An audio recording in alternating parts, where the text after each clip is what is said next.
भारताच्या जुगार इतिहासाचं एक नवीन पर्व सुरू झालं होतं। हळूहळू लोक त्याला मटका किंग असं म्हणू लागले। आज मुंबई देशाची आर्थिक राजधानी जरी म्हणून ओळखली जात असली तरी ती एकेकाळी वेगळ्या कारणांसाठी चर्चेत होती। आज जिथं उंच टॉवर्स दिसतात, शेअर मार्केट आहे किंवा मोठमोठ्या कंपन्या आपल्याला तिथे दिसतात, तिथं एकेकाळी कापड गिरण्यांचं साम्राज्य होतं। त्या कापड गिरण्यांमध्ये हजारो कामगार असायचे, ते रोज त्या गिरण्यांमध्ये काम करायचे, मात्र त्यांना पगार कमी होता। आयुष्य त्यांचं जे होतं ते ताण तणावाने भरलेलं होतं। या सगळ्या लोकांचं एकच स्वप्न होतं, झटपट पैसे कमवायचे आणि श्रीमंत व्हायचं। या स्वप्नांमधनं जन्म झाला भारतातील सगळ्यात जास्त चर्चेत असलेल्या जुगाराचा, ज्याचं नाव होतं मटका। आणि या जगाचा राजा होता रतन खत्री, ज्याला लोक मटका किंग असं म्हणायचे। आजही मटका हा शब्द जो आहे तो लोकांच्या कानावर पडतो, पण या मटक्याचा इतिहास नेमका काय आहे, तो नक्की कसा सुरू झाला होता, रतन खत्री नावाचा माणूस होता, तो मटका किंग कसा बनला, हे आज आपण समजून घेणार आहोत। ही स्टोरी फक्त जुगाराची नाहीये, ही स्टोरी आहे मुंबईच्या बदलत्या चेहऱ्याची, अंडरवर्ल्डची, सामान्य माणसाच्या नशिबाची। स्टोरी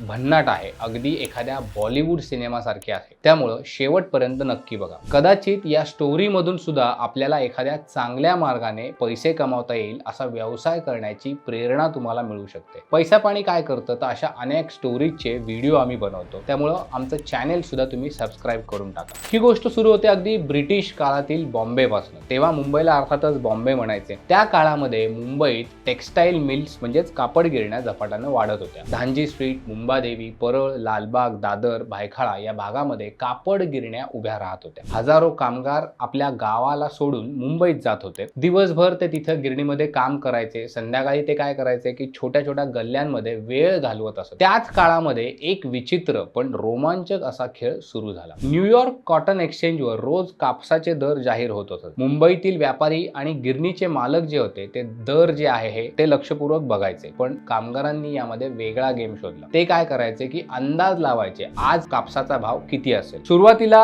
अर्थातच हा एक मजेचा भाग होता, पण नंतर काय झालं की त्याची लोकप्रियता वाढली आणि त्यावर पैसे लागायला लागले। आजचा रेट इतका येईल असं म्हणत लोक पैज लावू लागले। हळूहळू त्याचं रूपांतर जुगारात झालं आणि यालाच त्या काळामध्ये आकडा जुगाड असं म्हटलं जायचं। गिरणी बाहेर छोटे छोटे बुकीज बसू लागले, लोक त्यांच्याकडे पैसे लावायचे। एखाद्याचा अंदाज जर बरोबर निघाला तर त्याला अर्थातच जास्त पैसे मिळायचे। हा थरार लोकांना वेळ लावायला लागला। भारत स्वतंत्र झाला, गिरण्या वाढल्या, कामगार वाढले, सोबतच सट्ट्याचं जाळं जे आहे ते देखील वाढत गेलं। पण 1961 मध्ये अचानक एक मोठा बदल झाला। अमेरिकेतलं जे न्यूयॉर्क कॉटन एक्सचेंज होतं त्यानं कापसाच्या दराचं आंतरराष्ट्रीय ट्रान्समिशन बंद केलं। म्हणजे रेट्स जे होते ते जाहीर होत होते, परंतु ते मुंबईपर्यंत रोज पोहोचत नव्हते। आता सट्टा लावण्यासाठी आकडेच उरले नाहीत। मग आता संपूर्ण सट्टा बाजार कोसळण्याच्या मार्गावर होता। पण जिथे संकट असतं तिथे काही लोक असे असतात ते संधी शोधतात। अशाच एका माणसानं ही संधी ओळखली, त्याचं नाव होतं कल्याणजी भगत। गुजरात मधल्या कच्छ भागातून हा कल्याणजी भगत मुंबईत आला होता। सुरुवातीला त्याने मसाले विकले, किराणा व्यापार केला, छोटे मोठे धंदे सुद्धा केले, पण त्याने एक गोष्ट बारकाईनं पाहिली होती, लोकांना जुगाराची सवय लागलेली होती। त्यांना त्यातला थरार पाहिजे होता, नशीब त्यांना आजमवायचं होतं। कॉटन एक्सचेंज बंद झाल्यावर कल्याणजीने काय केलं, एक नवीन सट्टा आणला। 1962 मध्ये मुंबईच्या वरळी भागामध्ये विनोद महल या इमारतीमध्ये त्यानं नवीन सट्टा सुरू केला। त्याचं नाव होतं वरळी मटका। मटका हे नाव पडण्यामागे देखील कारण तसं होतं, कारण ते काय करायचे, एका मोठ्या मडक्यामध्ये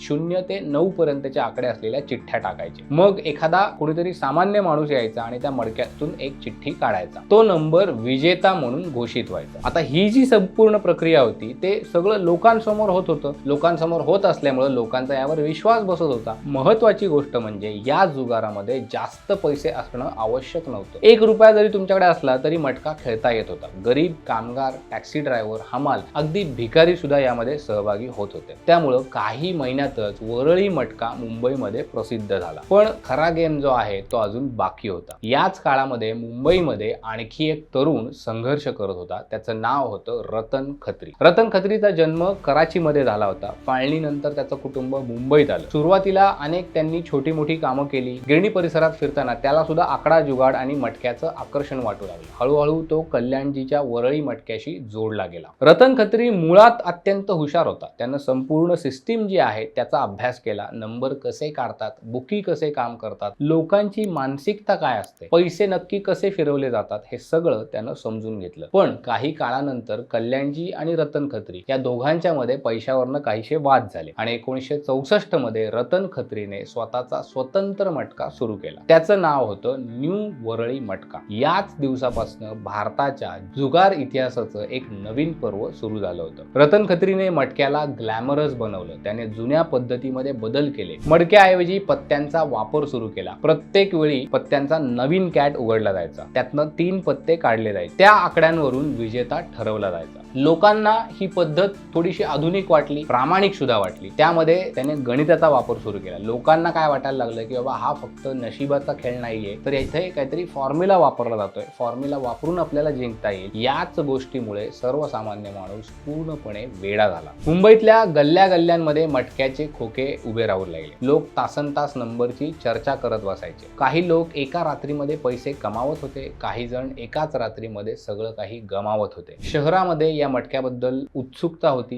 त्या काळामध्ये मटका हा फक्त जुगार नव्हता, तो लोकांच्या रोजच्या आयुष्याचा भाग झाला होता. रतन खत्रीचं व्यक्तिमत्व देखील लोकांना आकर्षित करत होतं. गोरा रंग, पांढरे कपडे, डोक्यावर स्कार्फ, त्याचा एक वेगळा रुबाब होता. तो मोठमोठ्या फिल्मी पार्टीजमध्ये देखील दिसू लागला होता. बॉलिवूडमध्ये त्याचे संबंध वाढू लागले होते. अनेक कलाकार त्याच्याकडे मटका खेळत असल्याच्या देखील चर्चा होत्या. जुन्या काही चित्रपटांमध्ये रतन खत्रीने पैसा देखील लावल्याचं सांगितलं जातं. हळूहळू लोक त्याला मटका किंग असं म्हणू लागले. 70च्या दशकामध्ये मटका प्रचंड मोठा झाला. भारताच्या बाहेर देखील लोक फोनवरनं मटका खेळत होते. अमेरिका, मिडल ईस्ट मधले देश, दुबई इथून देखील पैसे लावले जात होते. एवढी त्या मटक्याची लोकप्रियता वाढली होती. असं सांगितलं जातं की त्या काळामध्ये मटका सिंडिकेटचा महिन्याचा टर्नओव्हर 500 कोटी रुपयांपर्यंत गेला होता. पण अर्थातच जिथे पैसा असतो तिथे गुन्हेगारी देखील असते. मुंबईमध्ये अंडरवर्ल्डचं लक्ष या मटक्याकडे गेलं. हाजी मस्तान, करीम लाला, वरद राजन, मुदलियार याच्यासारखे जे डॉन लोक होते मुंबईतले, त्या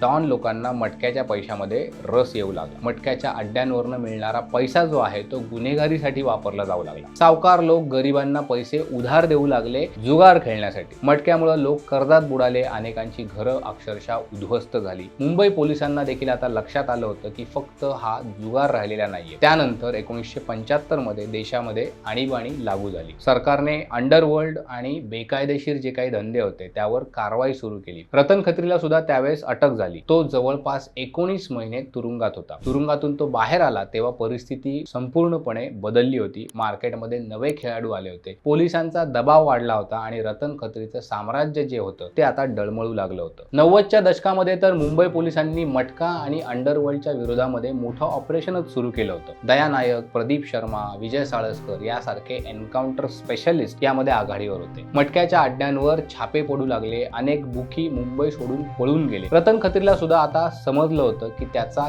काळ जो आहे तो आता संपत आलेला आहे. 1993 मध्ये एक घटना घडली. रतन खत्री आपल्या कुटुंबाबरोबर परदेशात जाण्यासाठी विमानतळावर पोहोचला. पण तिथे त्याला लक्षात आलं की त्याचं नाव नो फ्लाय लिस्ट मध्ये टाकण्यात आलेलं आहे. हा रतन खत्रीसाठी मोठा धक्का होता. त्यानंतर त्याने हळूहळू मटक्यापासून अंतर ठेवायला सुरुवात केली. 2001 मध्ये रतन खत्रीला पॅरालिसिसचा अटॅक आला. पुढची अनेक वर्ष तो आजाराशी झुंज देत राहिला. 9 मे 2020 रोजी कार्डियक अरेस्टमुळे मटका किंग रतन खत्रीचा मृत्यू झाला. आज मटका पूर्वीसारखा उघडपणे खेळला जात नाही, पण तो पूर्णपणे संपलाय का तर नाही. फरक इतकाच आहे की तो आता डिजिटल झालेला आहे. वेगवेगळ्या वेबसाईट, वेगवेगळे mobile apps, online number games, अनेक नवीन मार्गांनी आजही मटका सुरू आहे. सरकारने हजारो वेबसाईट्स बंद केलेल्या आहेत, पण जुगाराचं आकर्षण जे आहे ते अजूनही संपलेलं नाही. कारण मटका ही फक्त पैशांची स्टोरी होती का तर नाही, ती नशीब बदलण्याच्या आशेची देखील स्टोरी होती, आजही आहे. ही एका रुपयातून आयुष्य बदलण्याचं स्वप्न पाहणाऱ्या सामान्य माणसाची स्टोरी आहे. आणि म्हणूनच मटका हा मुंबईच्या इतिहासातला एक असा